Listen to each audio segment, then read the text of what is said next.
I think you've heard the message, yes? It's recording in progress. Sounds a little bit spooky with this computer voice. It's a funny thing. Usually the AIs and master computers have female voices. Have you ever noticed that? That's a thing to analyze for, culture scientists. They actually have. There's papers written about that. They explain why they do that. Hopefully somebody will talk about it. It's basically because men are more prone to listen to a woman's voice. That's what it comes down to. Oh, really? Yeah. They're prone to listen to women's voice. Sadly, they're not prone to listen to women's advice. That's the problem. No, but they don't know it yet. That's the scheme behind it. They don't know that the information, so keep it like that. Yeah, exactly. You didn't hear what I just said. Yeah, they hear the voice, but sadly they do not use it. So, okay, at first, let's start with this small invitation. Could you just one by one introduce yourself and invite our guests to Digital Dragons? Let's start with Anna. Thank you very much. First of all, thank you very much for the invitation. I am Anna Pohrib from Member Studio, Romania. And I'm the People Ops Manager in this company almost since it was established. So this year, I'm celebrating 7 years in this gaming independent company in Romania. Wonderful. Kate, would you join with the invitation? Okay. Hi, I'm Kate Edwards. I am the Executive Director of the Global Game Jam. I'm also a 27-year plus veteran of the game industry, doing culturalization work as a geographer on games. And I would invite you to come and listen to this great, fantastic panel about women in leadership in the game industry at Digital Dragons. Awesome, thank you. Sophie, can I please ask you about a few words just... Yeah, so thanks for the invitation to the conference Digital Dragons to be part of an awesome panel with women in game dev and a lot of experience. So my name is Sophie and I have been working in the industry for 12 years now. So my main background is in production, game design, free-to-play mobile casual games. And 2 years ago, I opened my own studio in Berlin with Voodoo. And went through the whole process of hiring, recruiting, growing the team. And we have our first game that we managed to launch. So I'm also excited to talk a bit about it, like how we formed the team. So very diverse team today. Thank you. Thank you. And now, Taina, please, few just words from you. Hi, everyone. I'm Taina. I'm live associate producer at Ubisoft Bucharest. I'm mainly in charge of the live strategies regarding monetization and retention. I've been working in the gaming industry for over 12 years now, mainly in leadership positions, a lot of gaming companies in Romania. And I'm really happy to be here today at Digital Dragons, and I invite you all to listen to our panel and hope you enjoy it. Great. And last but not least, Andreea. Hi, my name is Andreea. I am the Vice President of the European Game Developers Federation and also Executive Director of the Romanian Game Developers Association. I'm also a mother of a little girl of 1. I invite you all to join Digital Dragons, an amazing conference, and also this great panel with lovely women on leadership and women in the game developers industry. Thank you. Thank you very much. So let's start. My dear ladies, we gathered today to discuss the leadership of women, but not exactly to talk about, I don't know, the differences of gender, but to talk about qualifications, about experience, about your experience and about the things that your experience can give to other women, to empower them, to tell them that, girls, you can and you should lead the team. At first, I would like to start with Sophie. You said when you introduced yourself that you've built a team from the start. And as I know, you also promote such an active way to build your teams, to build your projects. So could you tell me what should be the principles of such a leader of the team? When you start creating your project, you are the team leader. What is your mindset? So happy to, go more in details about it. I think it starts first with having clarity on the vision, why you're starting this initiative, this studio, this organization. Because to me, when you are leading a group, it can be, I would say, sometimes from a wrong motivation place where it's just, I just want to be a leader, or are you here to create something that people will gather around and create it with you? So I think the first responsibility is like having clarity why you're doing this. So where you're going with the studio organization, having clarity, being able to verbalize it, and also having clarity on the ways of working. So I talk a lot about culture, but it's also a way as well to give visibility for people before they join you, like in which environment they are joining you. So I would say the first responsibility when you want to call yourself a leader is having a strategic vision, like where are you going, why? And second, having clarity on your own personal values that will reflect in the culture you're building. So I often talk about like accidental values. So when you know very little about yourself, they would just anyway translate in the team you're building, the culture, but not in the way desired. So it's definitely, I would say, an exercise to first sit down with yourself and identify what's important for you in life. Why are you in this industry? And if most of the leaders I have known and respect, I would say in the industry, are very people-oriented. They love people, they love to work with people, and at least I haven't seen a single leader of a team, of a group, who doesn't like people. And if they do, for me, they are more experts in the craft, but not like leader or people manager. And I think it's very important as well to really love developing others, being with others, being in a group. That's super important. You've said something that seems very important to me, that it's not about being an expert in some special field, but it's being rather a person oriented at a target, at your team, focused on the way rather than focused on the method, tools and stuff. So I would like to take this question and ask you, Kate, from your point of view, how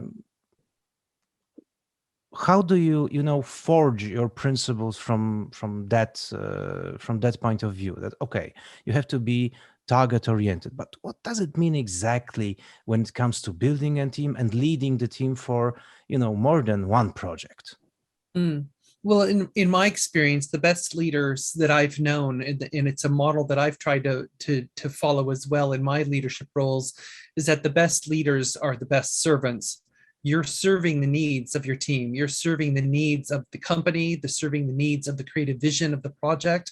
And so if you don't have a servant mindset where you're there to help others and to lift everyone else up rather than them lifting you up, then that's the approach you have to take with this.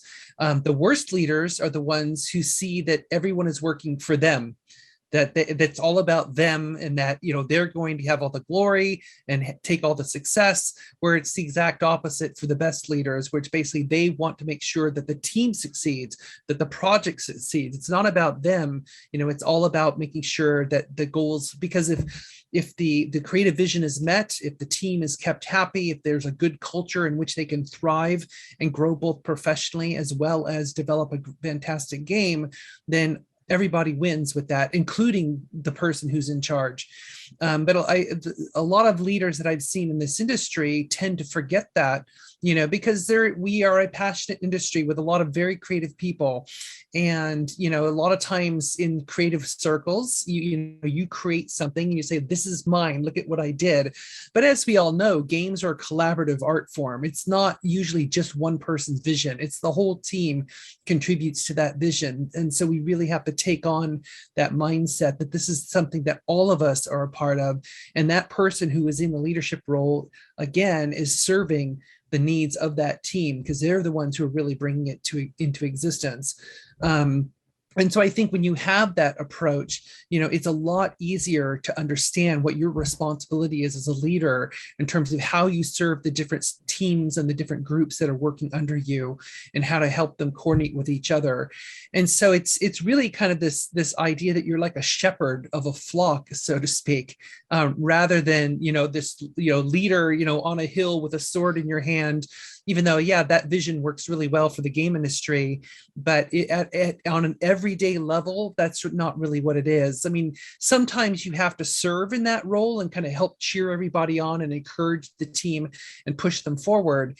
But when I've seen good leadership in action on a daily basis, typically you don't need to do that because the team is already motivated and they're kind of perpetually motivated.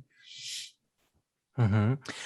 That's also very interesting thing for me that you've mentioned, about the icons, the archetypes, that we've got the archetype of a leader that's standing on the hill, the general or the emperor with the sword, leading towards a battle for the personal glory.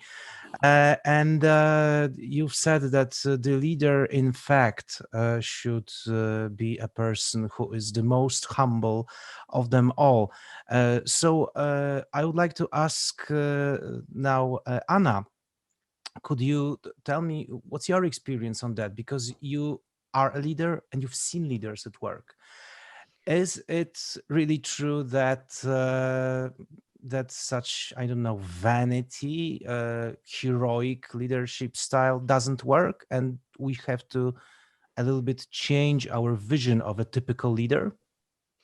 Well, probably this type of leader works, but for a short time. And the ladies here that are working in production, in developing games, know better than me. It's true. I work in human resources, people operations. And I'm also leading the people ops team, but also at the same time, I watch leaders in different companies. The company that I'm working right now is an independent one, but it's growing. It became a corporation. Previously, I worked for Electronic Arts, and I saw there also different types of leaders.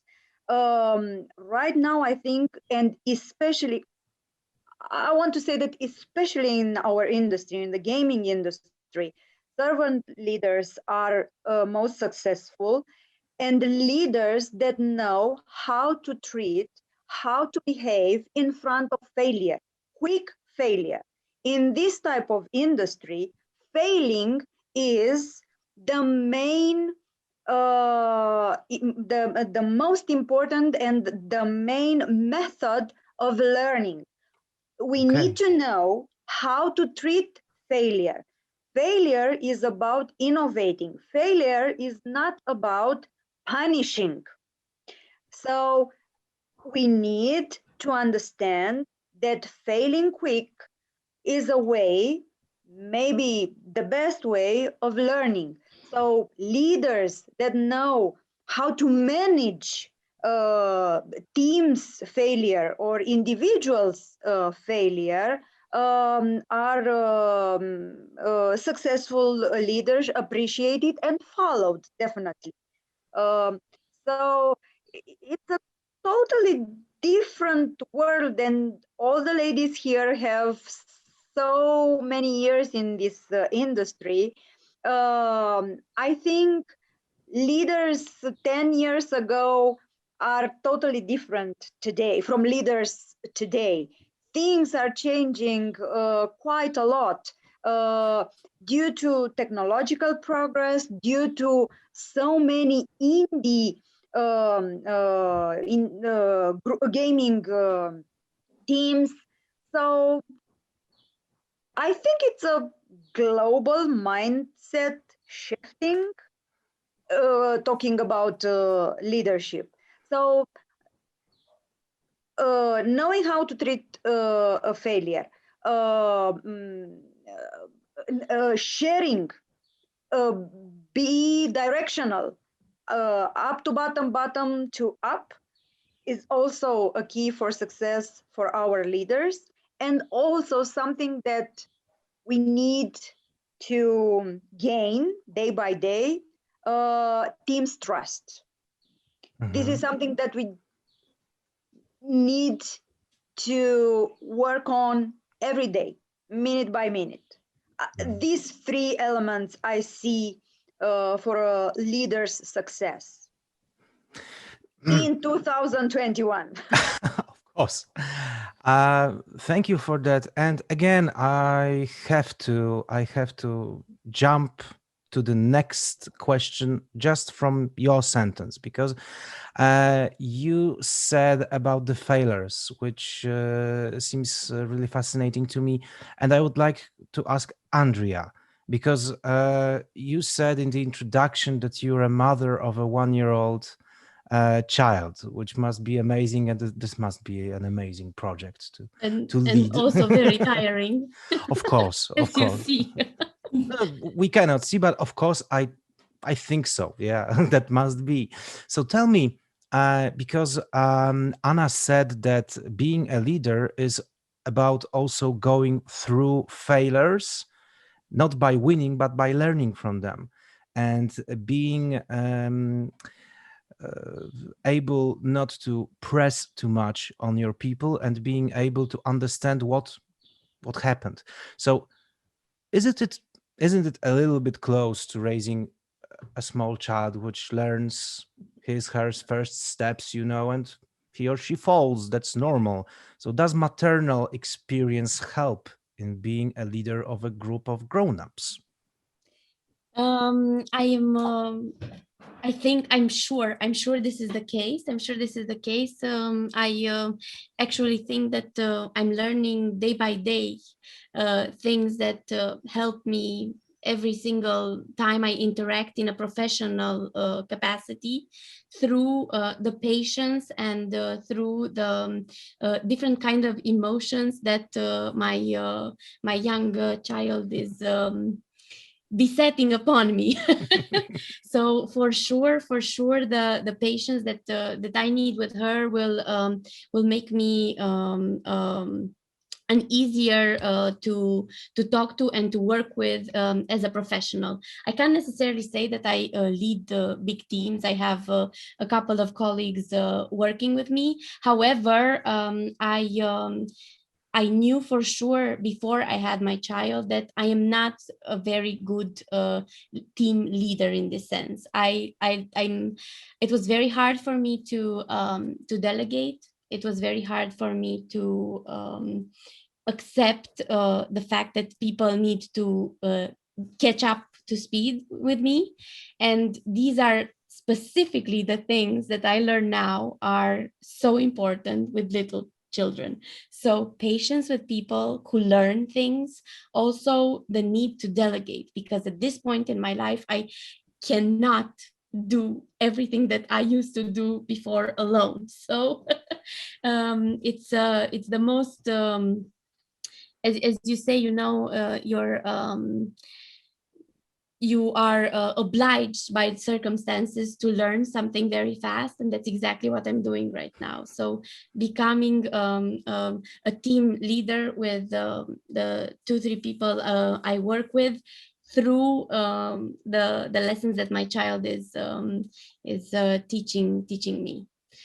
That's quite I didn't think this through before, but it's a great question, because now that I think of it, it really is, it all falls into place like a puzzle.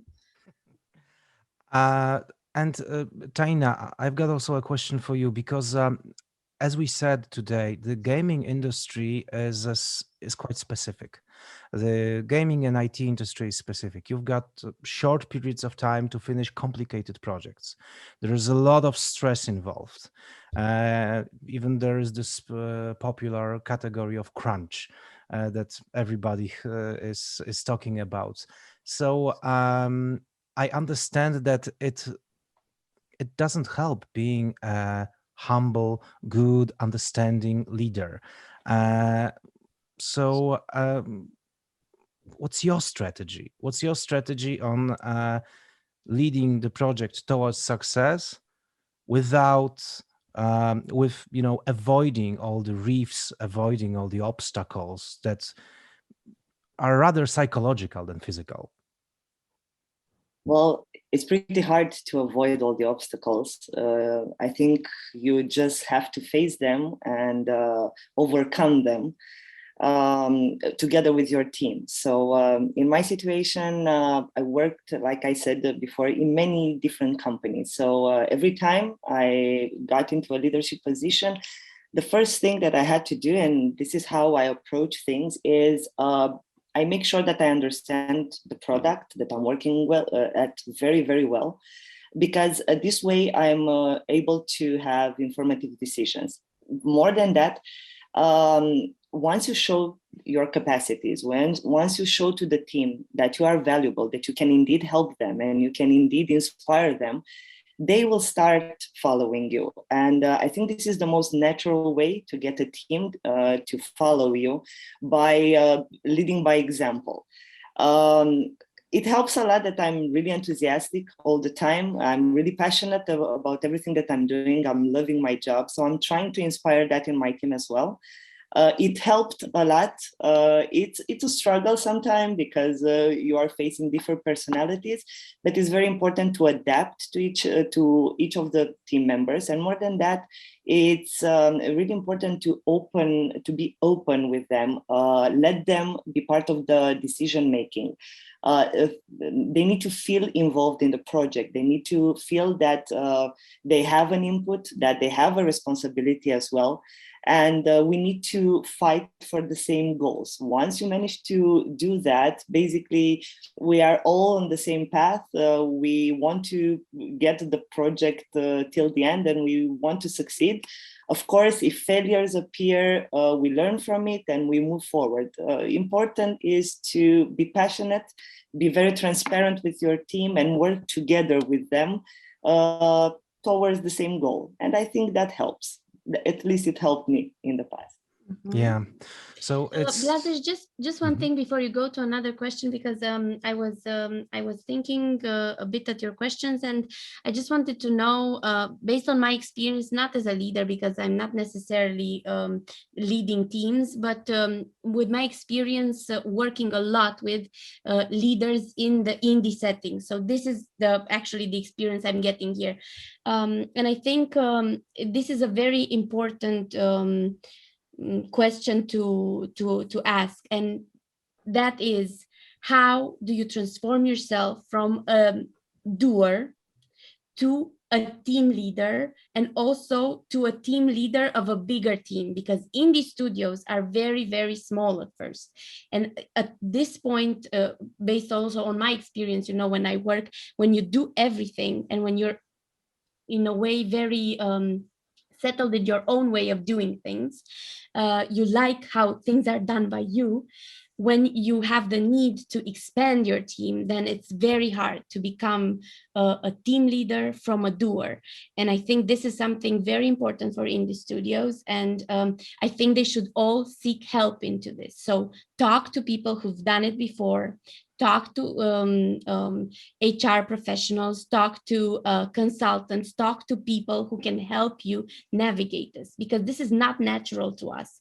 It's especially not natural to people who are in general the doer type, and the people that are always working in very small team. Accept that it's gonna be a failure if you do not take this seriously as a responsibility. I think that's very important as a leader of indie studios, which are obviously going to expand, because that's what we want from an indie studio, to be able to have a bigger team to create a greater project. So this is something that I had to mention before we go to other subjects.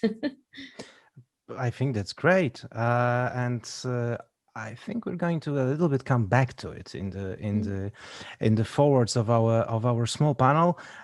Right now, I just like to stick a little bit to the subject, not exactly on leadership, but women leadership, because that's what we've actually met today for. So tell me, at first, I would like to start with Kate. Could you tell me?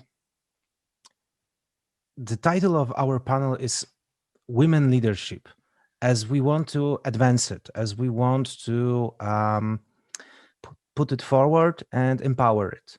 So what is the situation now of women leadership in gaming industry? Is it 50-50, or what's to be done? You've seen the change. There has been some changes, but it's for you to judge those changes for us. Oh yeah, I'm judging those changes every day. Because if we look at the news, the latest news with what's going on with Activision Blizzard and other companies over the last few years, it's not positive news. It's not positive news for women who are in the industry. And there's, you could ask yourself now, if there were more women leaders in these companies, would this kind of behavior be tolerated? Would this kind of behavior still exist? It's like, well, there's human beings, so the behavior is always going to exist to some degree. But I do believe firmly that one of the problems that this industry has is that first of all, we're only about 20% women on average across the industry. So we need more representation of underrepresented groups, not just women, but other, people of color and others as well. That's one big challenge right there. The other challenge is that given that there's a small percent, what we've often seen, and I have many, many stories about this from all kinds of colleagues from around the industry, around the world, is how the opportunities for women to go into the leadership roles are often very scarce, because you will see that there are women who lead teams really effectively, but then when it comes to promotions, when it comes to, giving them a chance to serve in like even a C-level role, a lot of these companies, it tends to not happen, and it doesn't happen for a lot of different reasons. And we can kind of dig in. That's one challenge, is like some of the systemic bias that exists in the industry, because like, well, she's emotional, so if she's going to be our CTO, then I don't want this emotional person as CTO. That's just, frankly, it's bullshit. I'm sorry, but she's gonna have a baby in a year. Well, yeah, you say, yeah, she's going to be on maternity leave or something like that. It's like, oh, I'm sorry for bringing another game developer into the world. It's like there's things that we have to accommodate and allow for in when we have a lot of game studios that tend to be somewhat fraternal, just strictly because of the gender imbalance that exists. And I'm not saying that these companies strive to be fraternal and exclusive. It just kind of naturally happens because that's what human beings do. And so what that means, though, is that companies have to make the extra effort, to have better representation in leadership and to give women a chance and underrepresented people a chance to be in these roles. Because I do feel very strongly, and there's many sociological studies that back this up, is that if you do put underrepresented people like women into leadership roles, you do see behavior of teams change. You can see behavior change. You can see an openness to more opportunity for other people who are underrepresented, because that person who's in the leadership role has one of the most essential qualities of leadership, which is empathy. She understands what it feels like to be overlooked for promotion. She understands what it feels like, to constantly be ignored for her input, or speaking up during a team meeting and then nobody listens to her, but then when the guy across the table says the exact same thing, everyone's like, oh, that's a great idea, yeah, good job. And we see this stuff all the time. So yes, I'm a little bit cynical about the current state of things. It is getting better though, slowly, very slowly.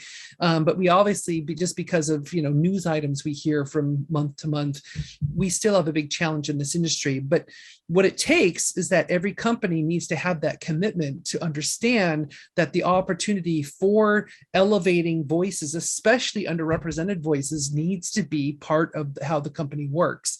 And I think it's only pretty recently that a lot of companies are starting to understand that they have to make an actual effort to do this. They can't just ignore the problem. Walk the walk, to be honest, because the talk is everywhere now, but walk the walk. I mean, that's not as easy as having a statement, a diversity statement on your website. Exactly. Yeah, that's the thing that we should address, this small elephant in the room, that nowadays everybody has this on their website, as you said, Andreea, that everybody's talking about equality, but everybody's talking about making things better, especially in such parts of the industry where technology is involved. For example, gaming industry, because technology means progress, so there should be also social progress. But in fact, as you say, Kate, the progress in technology is not followed by the sociological progress. Sophie, I'd like to ask you, because you've seen teams go up and down, and I would like to ask you, can a woman leader, does a women leadership change the team? What kind of improvements can it give to a team? What kind of boosts can a woman leader give to a team in terms, of course, of game dev? Mm-hmm. Yeah, there's so much to say, and I was listening carefully to Kate. Like I can just relate to that. So I can talk also from where I am. So at Vodou, we are like 5 studios, and I'm the only female leader. And wow. Looking at the composition of the team, I'm the only team that has, in some cases, women. So that already speaks for itself. Mm-hmm. Why is that? So, and we have this discussion going on. Of course, I'm really advocating for it, like putting the fist on the table, like, why is this happening? And the same argument goes over and over again. It's we will always prioritize speed or performance. And as long as a company and the leadership is focused on that, there is just no way of changing the trend, because, of course, for speed and performance, you will take people who have experience that you know. So guys who are leaders, they know other guys, and they just feel their team like this. And in my experience, when I was looking to also make my team, it was hard for me also to hire women in the team.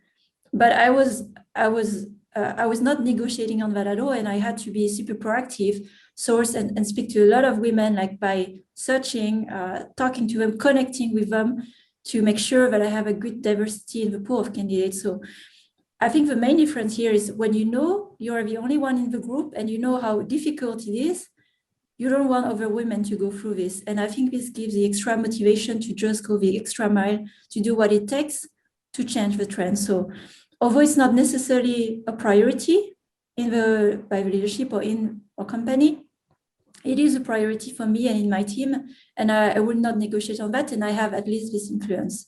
So I think for women in position of power, and my goal here is just to promote more women. It's just when I have several candidates, and I will say it very bluntly, if I have candidates that have the same level, I would always go for the women first, because we just need more women in the teams, and this is how, by growing more women in leadership, they will hire more women. It's a way, a bit in a forcing way, but to me, I don't see this changing unless the leadership is changing or is from the start. So companies that are started by women, I have a lot of hope there. So I'm really happy when I see more female CEO, and you see they put very different priorities in the leadership. But when you are in a place that is already established, I encourage also women to go for a promotion, growing career, find the people that will help them get promoted. And it's not only women sometimes. I have met really nice male leaders who really want to support and help these women.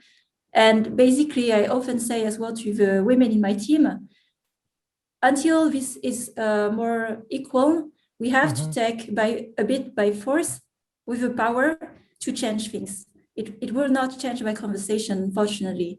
And I'm happy to be in a situation where I can influence, and I want to give more spot to other women to be in a position of power and influence where they can change things. And it's amazing with this group today that you have probably also some influence in some way.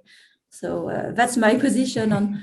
I'm very passionate about the topic because it's so deep in the things that we have to face, and it's really hard to change things. Even when you bring it to a CEO, they don't understand the problem they are not facing. This is just how it is.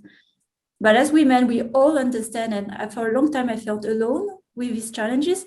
But you start to talk to other women, you see, oh my God, this is actually a phenomenon. It's not just me. And then you understand that there's something to actually fix as well in the composition of the groups we have, in the leadership, in the thinking groups, just more different perspective and diversity of thinking. Okay, so this is a very important thing that you've stated, among others, that it's not about putting the force to force anybody, any male people out from the industry. It's to force female workers into. It's to create an equal state when you have equality between men and women in terms of quantity in the business. So you can choose, because now you cannot choose because you've got just 20% of women or even less. So that's a very important message for you guys out there, that nobody's forcing you out of the business. It's not about getting rid of you. It's about something completely different. You've also mentioned other thing that seems really important to me. I would like to a little bit focus on that when you've said that when a project is for a project, the speed is important, the time is important, and you want to get the experienced people to do it, and so on and so on. It creates sort of a vicious circle that you take people who are already in the industry.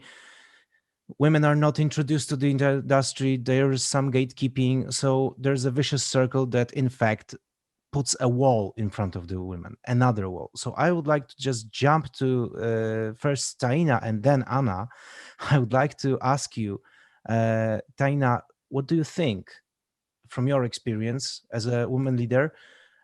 What can we do to enforce women to come to the business, not to be afraid of this overpowered by male experts thing, to break this vicious circle? Well, I think this is a very valid point. I think this is one of the major problems we currently have, is the fact that even if we want to promote and to bring more women into our workplace, you cannot find as many as you would like, or because like you were mentioning, the perception is that this is a man's world. It's indeed a very competitive environment. But it's competitive on all levels. So I think one important thing to do is to bring in front the examples of the industry to show that women do have voices in this market as well, that it's doable, we can achieve it. There are tons of success stories in the gaming industry. We just have to promote. All the companies should start promoting that and showing that we are open. We want your knowledge. We want you here. You are very valuable, because it's pretty clear that a woman in a leadership position can bring a lot of advantages to a company. I think Kate was mentioning the empathy. It's completely different how I treat my team and how I take care of the guys and the girls there. I know their problems. I know how to approach them. I know their families. I'm interested in everything. We have that elegance that can help any company grow, any business grow. So I think it's really important to focus on that, to focus on promoting that this industry do want women inside, and that it's doable, that we can be here and we can succeed. That is both from our point of view. We have that responsibility to promote as many women as we can, to teach them, to train them if we see that they are not ready enough. We are here, we can help. So I think bringing everybody together can solve this problem. Of course, it's a slow process. It will take a bit, but it is really important that we are already starting. I was lucky enough not to experiment any of these things in my career. It was a very smooth path that I had, mainly because the majority of the companies were promoting on merit, regardless of the genre. So this is how I got there. It wasn't a struggle at all, but I was lucky. So I hope that we can ease this process to as many women as possible. Mm-hmm. Anna, I would like to ask you, because you said that you've got lots of experience with HR. So you see people come and go to the companies. That's a very important thing. And you can tell us, so what about women? Do you see them come and go in bigger quantities, or no, there is less women? What could be done for the girls to make the doors open for them? Thank you for this question. Listening to Sophie, I was thinking at the same thing that you were thinking, that we are in a vicious circle. Definitely, at the end of the day, we are parts of some businesses. We are not working for ONGs. We are not working for I don't know what women communities in the world, and so on and so on. We are part of businesses. Businesses need to generate revenue, so we need to keep up with the business. We are headhunting experts in gaming. We are few. Even globally, the gaming industry is still a niche. So we are headhunting. We don't have all the time the luxury of saying, okay, I have 3 women candidates and 5 men candidates. I will go with the women. No, you will go with the best match. Either we are talking about a man or a woman. But this doesn't mean that we need to say, okay, this is the situation and I have nothing to do. Let's move on with our business. Our projects are more important than our people. What we can do, for example, is going to the roots of our issues. For example, in Ember, we do have a project called Her Own Game. Is a project about awareness of this great industry, the gaming industry, the how creative is this industry, how big are these gates open, how you can find a place in this industry, even you have if you haven't finished even your high school, for example. It's a place for women and men at the same time on so many different roles. When Taina talked about game economy, and this is and how games sell, and how you make a user to play your game and to pay for that game. This is a role nobody ever heard, like a parent, except Andreea. But she is an exception. As a parent, you cannot guide your children go to the economy faculty, because you will learn statistics and you will be able to become an economy game designer. Who are those parents that can guide children to create and start building a career in the gaming industry? There are few parents that can do this for their children. Our companies can go to high schools, girls, student girls and just make them aware about this industry, the roles, and how amazing is that if you are a specialist in geography, for example, you will find a place in the game design department in a gaming industry. So this is something that we can do. Go and make youngsters aware, both women and men. We can make them aware, but especially ladies, because ladies, let's say they are more preoccupied of having a serious job.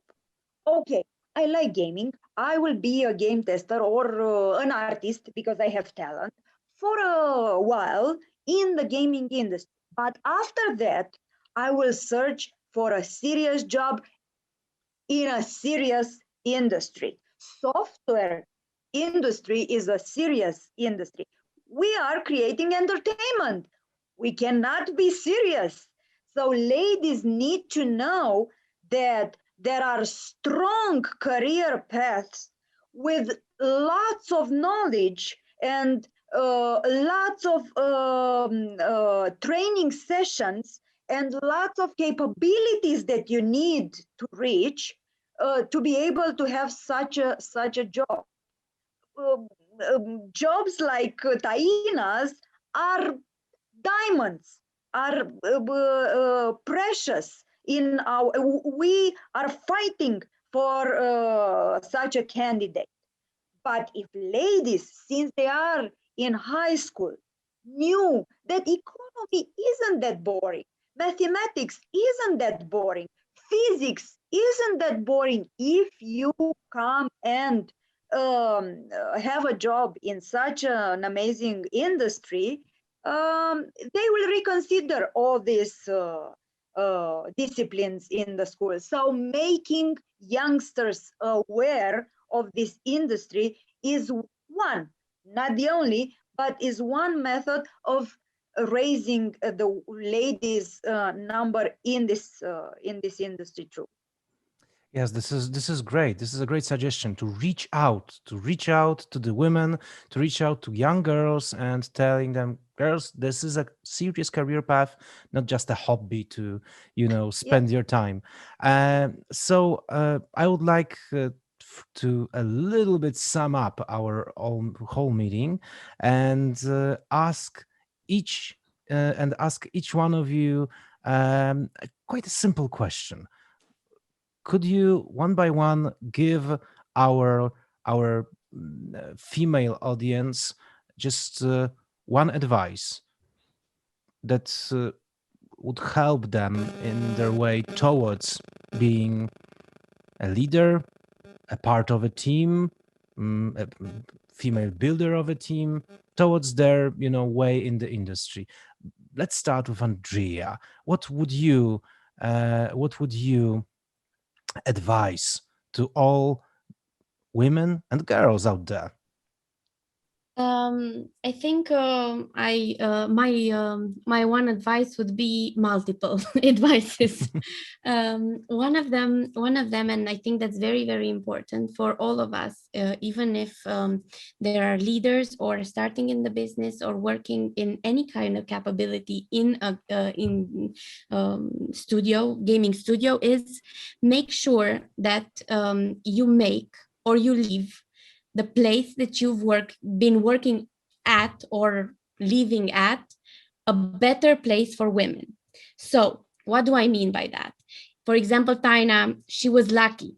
However, she needs to prepare the place that she's working in for the people that aren't so lucky, or for the girls who are one of the guys. I'm one of the guys. I can get along with everyone here. You should make sure that you make the team and also the place you're working in also nice to work in for women who are not one of the guys. So make sure that the place you work in will be better for the girls coming after you. And that means always putting up with not putting up with things that you think, I don't mind this, it's fine. Well, maybe some other girls that are coming your way will mind this. So make sure that you're not accepting different things that are the norm, in any industry maybe that is dominated by men, so that the people that are not going to accept this can have a safe space there. I think that's very important. The second thing that's very important to mention is that girls and women, especially if they want to take up a leadership role, they should have the courage to do it. Because it's always, a lot of people know that men are always easier to jump to the new opportunities that are scarier than women. I think women should have the courage to do it themselves as well. That's very important. Another thing that I want to mention, especially for whoever is going to listen to this panel of ours, and I hope men are also present, because that's a very important point, right? If 80% of the people in the industry are men, it's not only up to us, it's mostly up to the men to walk the walk and talk the talk, but also walk the walk. And actually the ball is mainly in their court, right? I would have never been a vice president if, for example, the president of EGDF wouldn't have said to me, hey, Andreea, I think you're capable. I want you to be in my team when we do the elections. I want you to be my VP, right? So he walked the walk, Hendrik Lieser, from the president of EGDF. He walked the walk and he said, okay, there aren't many women in as our members, but I want you as a vice president. So that's important. Men should step up. They need to step up and help this process. It shouldn't be only up to Sophie or women like Sophie in leadership positions. It should be also the men who do that. Another thing is make sure, as a woman, if you're a woman, make sure that the changes in your life don't affect the way that you look up to your career path. Because I didn't want to do the re-election for to become the vice president of EGDF for a second term, because I said, hey, I'm 7 months pregnant. In 2 months, I'm going to have a child. I'm not going to be 100% this year, the first year especially, of my child's life. And the guy said, no, this is something for us to adapt. You don't have to adapt to this. If you want to do it, if you think you can do it, even if it's going to be harder for us to take on the things that you can't do, we want to do it for you. So I think that's very important. Make sure that you have a team who helps you, but also take that leap of faith that you can do more. And last but not least, this is something also very important that I wanted to say. It's up to us as well as conference organizers, because I'm also a conference organizer with DevPlay and you with Digital Dragons. I've done a panel last year on women in games, and I had a game designer, a French game designer, which said something that stuck to me 100%. I will never go on a panel which is only women if there aren't enough women as speakers alone. So have not all people, women in the women in games panel when you do a conference, but create the stage for women to shine, not because they're women, but because they're professionals in this respect and this respect and this respect. So it's up to us as well, talking about what Anna and Taina said as well, to value the examples, the good examples. It's up to us as conference organizers.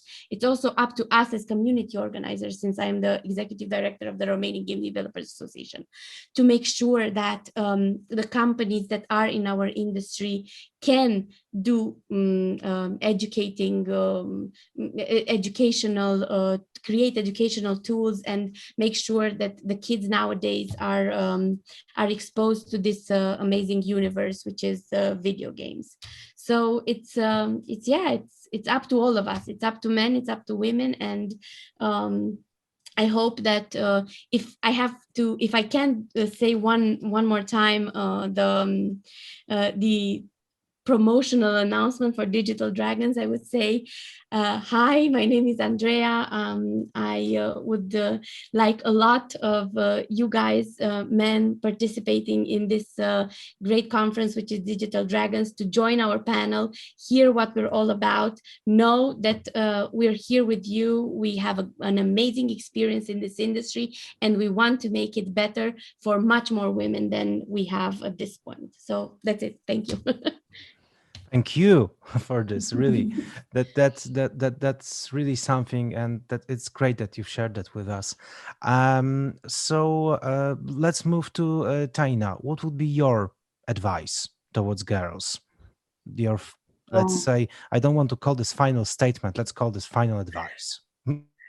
Final advice. Well, I think it's very important to be bold. Be bold, be confident of what you know, because you got it for sure. If you have that thought in your head that you should be a leader, then for sure you have everything that you need in order to achieve it. Show everybody that you are strong enough. Never give up. It is really important. Find your ways to get there. Find pillars in the community of women that can help you. This is why we are here as well. Usually, for me, I never come at this kind of panels or events, but this time I felt that it was important. There are so many things changing in the industry when it comes to women.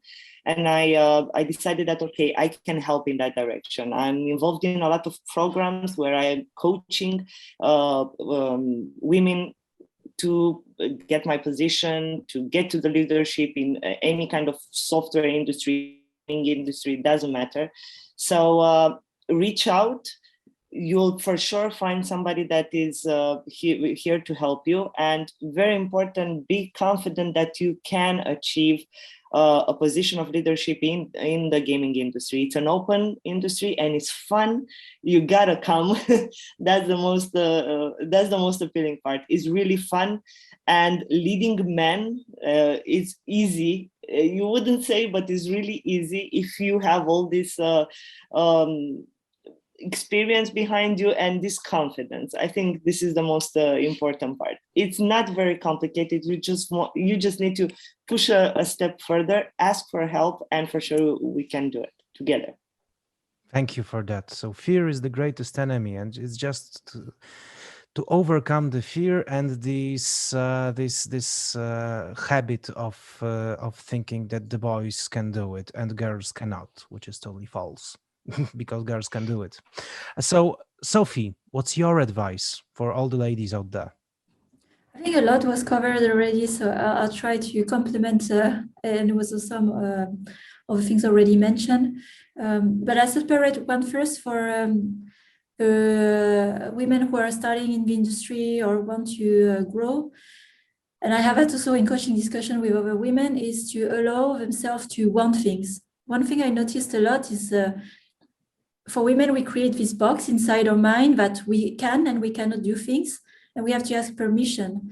And the thing I will always encourage any woman who have come to me in these coaching sessions is to dare to experiment and see what happens. Because when you realize that you get actually what you ask, then you get in this healthy habit of just doing it. So it's just getting started of just asking for what you want. That would be my first advice. And for the women in a leadership position already, and it's also from a personal experience, I have to say that unfortunately, for some of us, we had to adapt a lot to the environment we have had, maybe acting as a male leadership style to get to where we are. And to stay mindful about this, it could be also the limiting factor to onboard other women. So to check on ourselves, like we could also be in some way part of a problem where it's not easy for women to be always that strong, that confident, that bold, which are traits that we see a lot in male leaders. And I have learned the hard way that sometimes it's not the best way actually to connect and support other women. So once we are in position, maybe we can also be aware of different ways of communicating if you are dealing with a man or a woman in your team. Okay, that's also very important. Thank you for that. Now I'd like to ask Anna for your piece of advice towards all the girls so you can have more of them on your headhunting lists. First of all, and this is something for both women and men, try as hard as you can to do whatever you enjoy doing. We spend more than 8-9 hours every day on our job or on our independent businesses. So try to do what you consider are good at and what you enjoy doing. It's not possible from the beginning. We all had big jobs, but we learned, and after a while, we managed to get in the roles that we are enjoying right now. So try to do what you want to do, not your, I don't know, environment pushing you to do. Second, at each HR training school I have attended, I was taught to do one thing: talk the professional language. If I go to a man, especially a leader, I will talk the business language. I need to know the business as good as possible for my role and for my level, and I need to do. I need to go with arguments, with numbers, with values, with spreadsheets, talking about return of investment and so on. It's a professional language. It's not a man language. It's a business language. If I consider from my human resources role that we need to implement something, a tool, a project, a team building, a whatever, I need to be able to explain a leader why I consider. So knowing the business and talking the professional language are real strong weapons in everybody's hands, especially ladies. Men, especially men, are really appreciating recruiters when they know how to talk a little bit technical language. For example, a programmer, a candidate programmer, will really appreciate and will really be listening to a recruiter that knows what to say, technically speaking, about the role. Not just I am a TA person, I have an extraordinary role for you, and when you are asked what about that and that and that, you don't have the answers. So the more technical and business language you will be able to talk, the more successful you will be as a lady in such roles. Thank you for that. That was great, and I think lots of this advice is going to be used also by me, even though I'm not a girl, but I'm gonna use that because it's for everybody. It's great, really. So just to sum up, Kate, would you just give us also your advice to all those girls, ladies, women, and as you can see, also guys, because we can also benefit with those ideas. Yeah, and just to build on, I mean, there's been so many great things already said, so there's not a lot more to say, frankly. And I think just on the technical language part that Anna just mentioned, I think it's important to just say that, you know, that applies to not just being technical. It applies to basically know the language of your job function. So if you're an artist, there's a certain language around doing art and design, just like there is for programming, just like there is for production management, for marketing, et cetera, et cetera. So basically, you know your job function well. But the couple of things that I wanted to mention to make it explicit, even though it was alluded to, is the importance of mentorship. It's really important to find a mentor, and there's no shame in finding somebody who's a veteran in the industry, or even somebody who's only been in the industry a few years. But if you're a student, for example, starting out in this industry, even finding someone who's only been in the industry for 2 or 3 years can be a great value to you, because they did it, they got in, they know what it takes to get in there, they know what it's like to be in the industry. So seek those people out. You know, it's you can use LinkedIn, you can use a lot of different tools. Obviously, when we finally get back to in-person networking, you can do that way as well. However, I also know that this industry is full of introverts who really don't like talking to people. And hey, I'm an introvert, I'm faking extroversion right now. You can do it too, trust me. So, but you really have to reach out to people and just, you know, look at games you like to play, or look at companies that you admire, and go on LinkedIn and find people who do the job function that you would like to do, or that you are in, like a fellow artist. And, you know, just shoot them an email and just say, hey, I love the work you did on this game. You know, I would like to know more about your technique, or how did you do that? You know, just simple questions like that to get the dialogue going.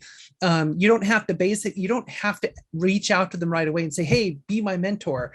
It starts with simple questions. Open a dialogue, have a conversation with them, and try and ask them questions that you would like to know the answers for. And that basically, if they respond to the questions, and guess what, whether they know it or not, they just became a mentor to you, because they're answering your questions.